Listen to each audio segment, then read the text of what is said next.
Sustigacán, según documentos, fue fundado en 1562 por petición de un indio llamado Andrés Melchor. Así se encuentra escrito en una placa conmemorativa de la presidencia municipal.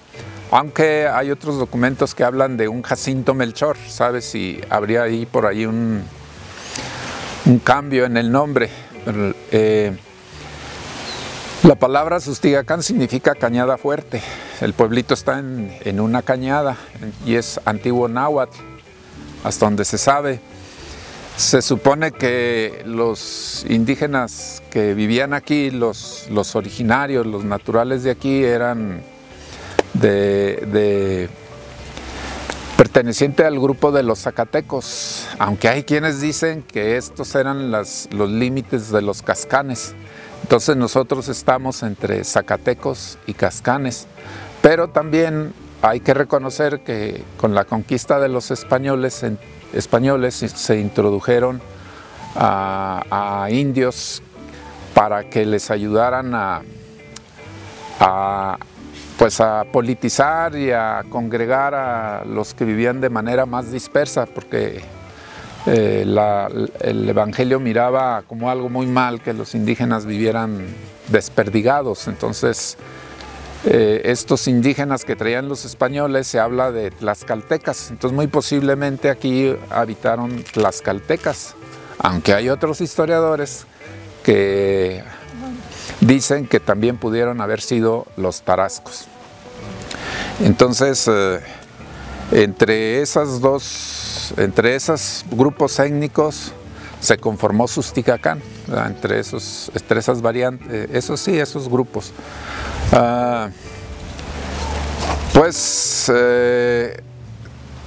Para reconocer a Sustigacán como pueblo en 1562 es obvio que les tenían que pedir que cumplieran con ciertos requisitos, entre ellos que tuvieran su templo para continuar con la obra de la evangelización, y que tuvieran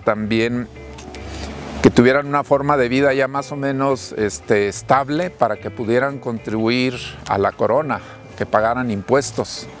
Entonces, en la petición de reconocimiento de pueblo y tierras, habla que había en este lugar 117 tributarios, o sea, 117 personas capaces de pagar impuesto a la corona. Las primeras actividades de los indígenas de aquí de Sustigacán generalmente fueron la saca de madera, sacar madera para las minas de Zacatecas, porque Sustigacán se encuentra al pie de la sierra. Entonces de aquí se llevaban tableta, leña, carbón,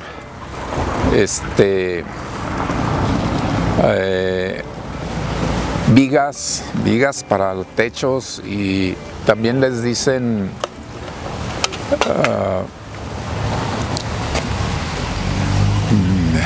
¿cómo se llaman los otros? No recuerdo el otro nombre. Bueno, también sacaban maderas para las yuntas, como eran los balancines, como eran los yugos, las manceras, los timones, todo ese tipo de madera la trabajaban los indígenas de aquí. Entonces, esta era una de las actividades, vivían de la explotación de la madera, de la sierra, pero también incursionaron con la explotación de ovejas, de borregos, chivos, y un poco más adelante con algo de ganado vacuno. Fueron las actividades primarias que les fueron dando vida y forma al pueblo, aunque también de manera muy incipiente la agricultura. No fue muy fuerte la agricultura inicialmente porque no era fácil obtener los utensilios que forma el arado para arar la tierra, para abrir la tierra. No era fácil conseguir el fierro. Por otro lado, Sustigacán son puras laderas pedregosas, entonces no había mucho en donde cultivar, sembrar. Esas fueron las actividades iniciales. Ya después se fueron generando combinando otras actividades como la fruticultura, algo muy de manera muy particular, algo de minería, a través de gambusinos, de buscar estaño por los arroyos, por el río de Sustigacán. Hubo una temporada que se dedicaron mucho a eso. Y finalmente, con el movimiento de la Revolución de 1910, pues se generó un fuerte movimiento migratorio hacia los Estados Unidos. Y con este movimiento migratorio dieron en irse familias hacia allá y descubrieron una nueva forma de vivir, de tal manera que ahorita Sustigacán mayoritariamente vive de las remesas que envían los familiares que se encuentran por allá en Estados Unidos.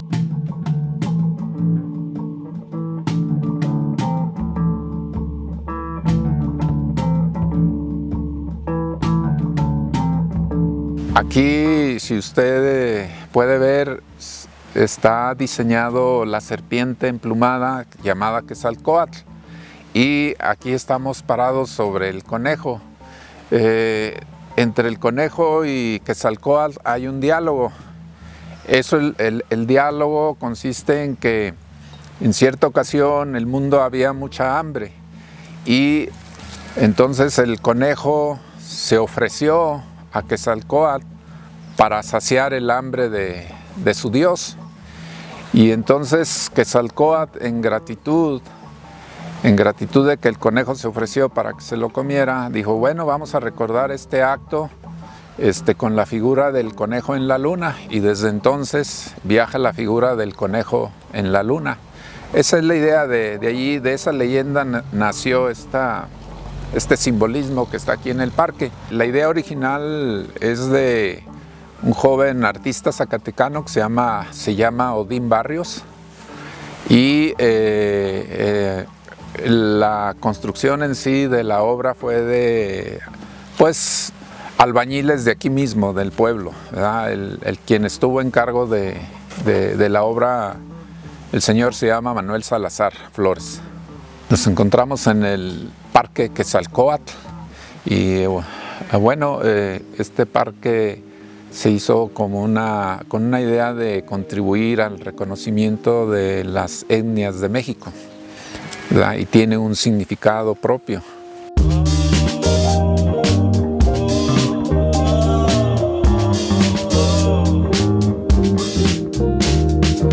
La primera veneración recayó en un santo que, según algunos historiadores, hablan de Santo Tomás, pero no hay muchos vestigios de este santo.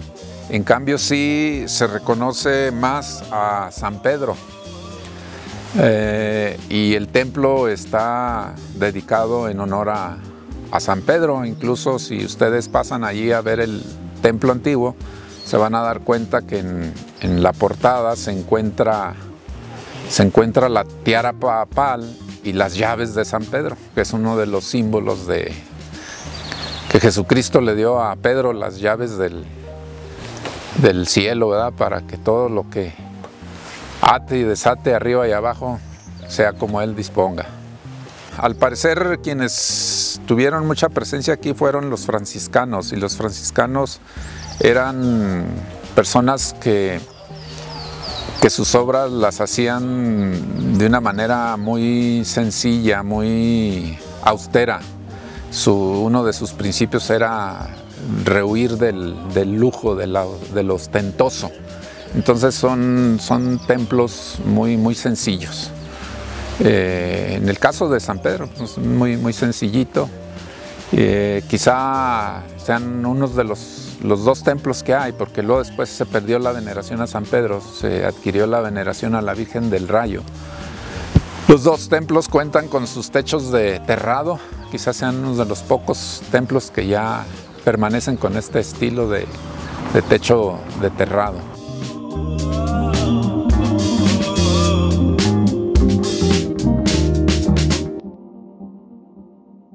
Las personas de aquí, cuando empezaron a tener sus espacios privados, sus terrenos, ni recursos tenían para circularlos, para delimitarlos, por lo que los animales podían andar libremente por todo el espacio.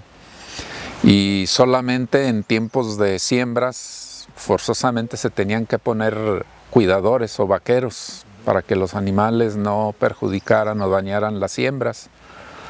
¿Por qué voy a esto? Porque en esos tiempos incluso los animales podían entrar al jardín, pasar y brincar por todos lados. Entonces, hasta que hubo un señor que llegó aquí a Sustigacán, se llamaba Wilibaldo Berumen. Él fue el que empezó a idear la circulación del jardín con una bardita de adobe y enjarrada y banquitas de cemento. Y ya después por ahí plantaron, pero luego después se vinieron problemas como las hormigas arrieras y acabaron con toda la plantación. Entonces ya después hubo otro presidente que replantó y volvió a regenerar el jardín. Y así ha habido muchas etapas de restauración del jardín. La última fue hace como 7 años, en la cual se renovaron las banquetas y en las banquetas también se puso allí en ellas algo del reconocimiento al pasado indígena. Hay allí algunas figuras simbólicas en cuanto al origen indígena. Entre ellos está el nopal del escudo nacional, y está un glifo que consiste en que son 4 manojos de milpa, de cañas, que representan los 4 puntos cardinales, y en el centro está la tierra. Pero aunque es un cuadro, es simbólico, ¿verdad? Y eso habla pues de que México es un país hecho configurado a través del maíz. Somos los hombres del maíz. Entonces ese glifo también se hizo en función de reconocer parte de nuestro pasado indígena, aunque obviamente que los indígenas de aquí de Sustigacán no tenían esa simbología tan desarrollada. Son glifos prestados de las culturas más del sur de México.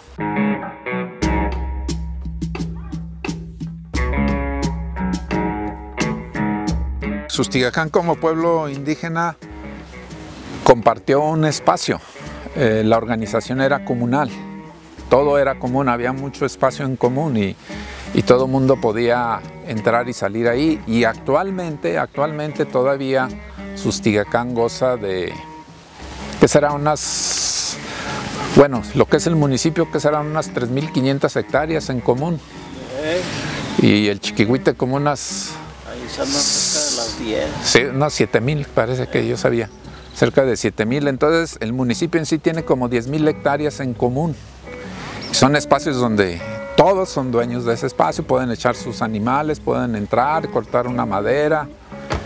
Y el hecho de compartir el espacio nos generó un acercamiento, una identidad. Entonces la idea de conservar nuestro pasado, nuestro origen, es tener esa identidad presente, no perdernos, saber de dónde venimos y reconocernos, porque también Sustigacán, por su origen indígena, muchas veces fue marginado, fue discriminado, no reconocido, como hay por allí historias, por el gobierno abandonado, fue abandonado por su origen indígena y olvidado de muchas formas, lo que hizo que conforme avanzara el tiempo, pues aunque conocíamos de la naturaleza, de las formas de vivir sencillas, no conocíamos las formas en que se desarrollaban otras sociedades o no podíamos adentrarnos. Entonces nos miramos algún tiempo marginados y eso generó pues también ese acercamiento, esa organización comunal para tener una identidad y eso ha dado lugar a hacer un esfuerzo para preservar lo que tenemos, y por ello usted va a encontrar en el camino que cuidemos la flora, que cuidemos la fauna. Usted va a encontrar que muchos de los árboles que están sobre las calles se respetan, se les deja, aunque a veces levanten las banquetas, y entonces hay un gran sentido de pertenencia al espacio por compartirlo en común. Quizá esa sea una de las razones, ¿verdad? Y por tener ese origen, aunque es obvio que ya el mestizaje se dio con el movimiento de independencia, o quizá un poco antes, se dio con el movimiento revolucionario, porque salieron gentes.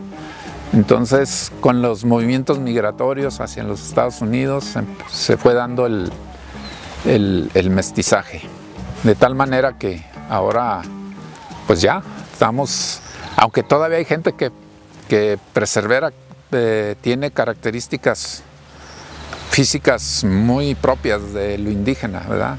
Y otros ya estamos más cruzaditos.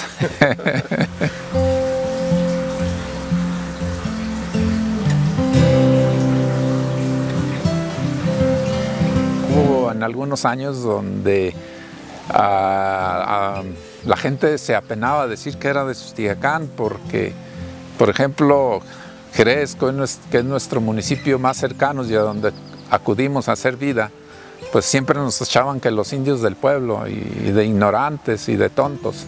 Entonces, pero gracias al esfuerzo de muchas gentes que vieron otra forma de vida en Estados Unidos, y gracias a que se fueron generando programas de integración a las sociedades marginadas, fuimos descubriéndonos y reencontrándonos, y de esa manera hemos generado ciertas características como el cuidado de la naturaleza y la fauna.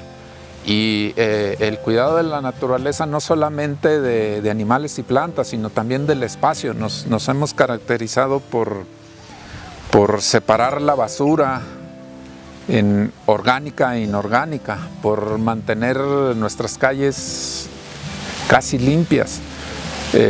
Fuimos uno de los primeros municipios que rechazamos, por ejemplo, propaganda política que contamina la visión, retirarla. Ya muchos otros lugares ya no quieren que se genere todo ese tipo de basuras por las cantidades de plásticos. Otra característica es que hemos pensado en que las casas vayan recubriéndose con guardapolvos de cantera, de piedra, que sus fachadas sean en piedra y que se conserve cierta arquitectura propia. Aunque ya tenemos casas un poco americanizadas, de todas maneras tratamos de conservar más lo nuestro. Eso es.